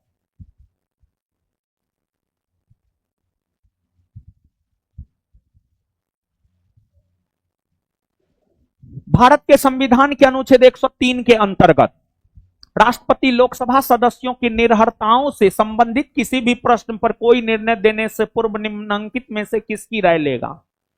मतलब क्वेश्चन ये कह रहा है कि राष्ट्रपति लोकसभा के किसी सदस्य को अयोग्य घोषित करते हैं अगर अनुच्छेद 103 के तहत, तो उस कंडीशन में राष्ट्रपति किससे राय मशवरा करेंगे? एक बार फिर से सुनिए। क्वेश्चन ये कह रहा है कि अगर भारत के राष्ट्रपति अनुच्छेद 103 के तहत लोकसभा के किसी सदस्य को अयोग्य घोषित करते हैं, तो इस कंडीशन में राष्ट्रपति राय किससे लेंगे? तो इस कंडीशन में राष्ट्रपति राय लेते हैं निर्वाचन आयोग से। किससे राय लेते हैं? निर्वाचन आयोग से।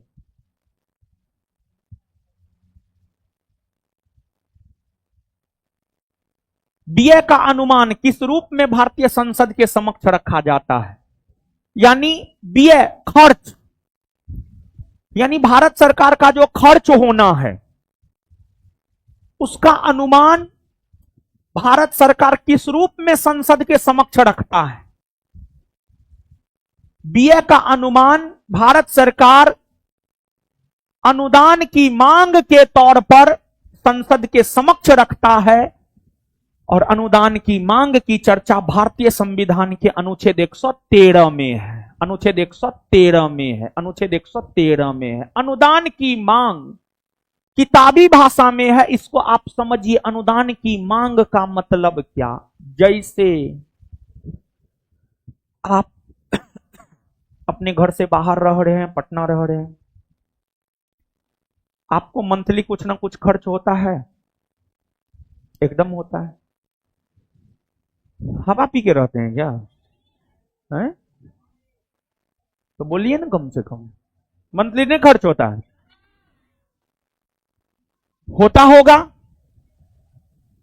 आपका जो मंथली खर्च है वो खर्च आप अपने गार्जियन के समक्ष रखते हैं। वैसे ही भारत सरकार का कुछ खर्च होता है, भारत सरकार अपना खर्च जो संसद के समक्ष रखता है वो अनुदान की मांग के तौर पर अनुच्छेद 113 के तहत रखते हैं। वही चीज है।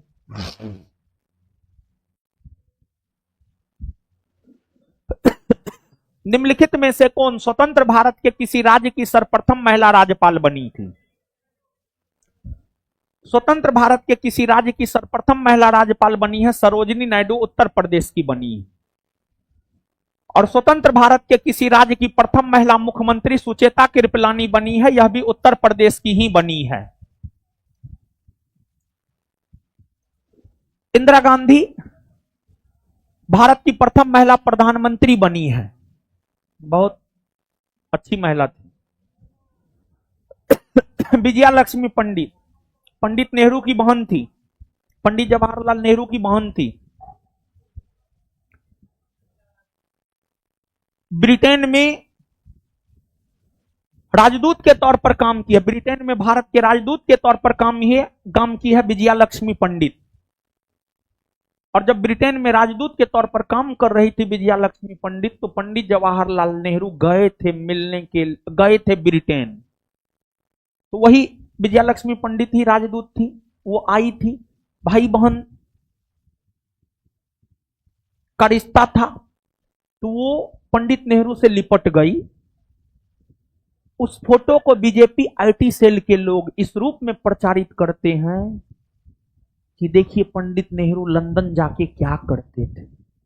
मतलब बीजेपी आईटी सेल के लोग देश के प्रथम प्रधानमंत्री जो कि स्वतंत्रता आंदोलन में भी भाग लिए हैं, भाई बहन के रिश्ता तक को तार तार कर दिया है बीजेपी आईटी सेल के लोग। बच के रहिए, आईटी सेल से बच के रहिए।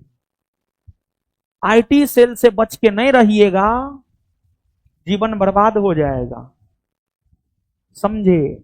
आईटी सेल के चक्कर में अपनों बाप को लोग बाप नहीं कहता, दूसरे ये को बाप कहने लगता है, दूसरे ये को भगवान कहने लगता है। तो आईटी सेल से बच के रहना है, समझे। बाप एक को हो सकता है, भगवान एक को हो सकता है जो आपको पैदा किया है, और भगवान भी वही है आपका। और संयुक्त राष्ट्र संघ की प्रथम महिला महासचिव भी विजया लक्ष्मी पंडित ही बनी है। आप सोच करके देखिए कितनी विदुषी महिला थी कि संयुक्त राष्ट्र संघ ने इसे अपना महासचिव बनाया 1953 में, समझे। लेकिन थी बड़ी कड़क मिजाजी, बहुत कड़क मिजाजी की थी।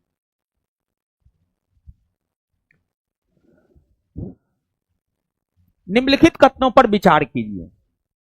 विधानसभा काया की अध्यक्ष यदि विधानसभा काया की सदस्य नहीं रहता है तो अपना पद रिक्त कर देगा या देगी? हाँ, विधानसभा का अध्यक्ष के पद पर तब तक ही कोई व्यक्ति है जब तक कि वो विधानसभा के सदस्य हैं।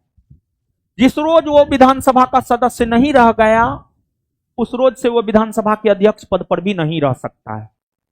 सही है ये बात। जब किसी विधानसभा का विघटन किया जाता है तो अध्यक्ष अपने पद को तुरंत रिक्त कर देगा। नहीं,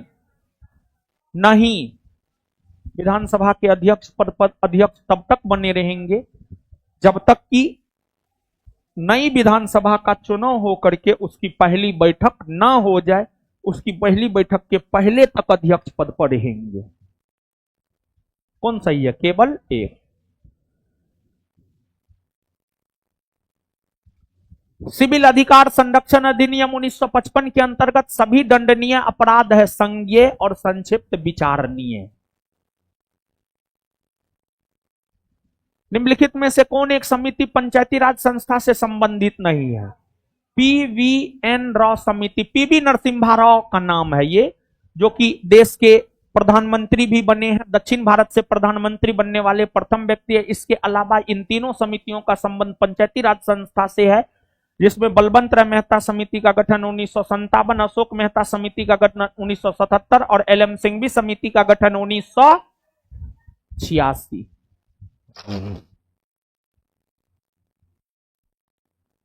संविधान के 74वें संशोधन अधिनियम 1992 में निम्न में से किसका प्रावधान किया गया? नगर पालिका समिति, वार्ड समिति, महानगर आयोजन समिति, जिला आयोजन समिति।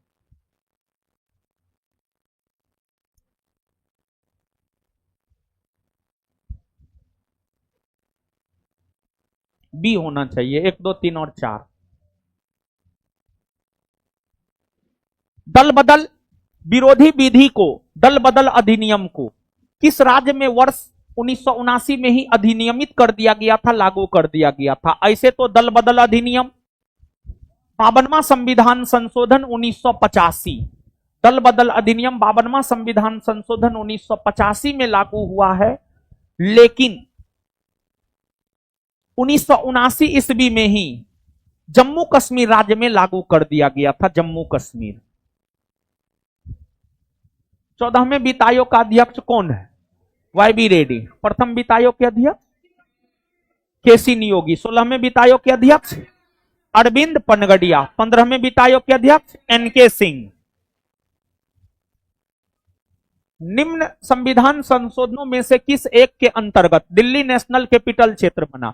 दिल्ली नेशनल कैपिटल क्षेत्र बना 69वां संविधान संशोधन 1991 के तहत। 61वां संविधान संशोधन के तहत मतदान की आयु को 21 वर्ष से घटाकर 18 वर्ष किया गया। 71वां संविधान संशोधन के तहत नेपाली, मणिपुरी, कोंकणी को राजभाषा का दर्जा दिया गया। समलैंगिकता संबंधी सर्वोच्च न्यायालय का निर्णय निम्नलिखित में से किससे संबंधित है? भारतीय दंड संहिता की धारा 377।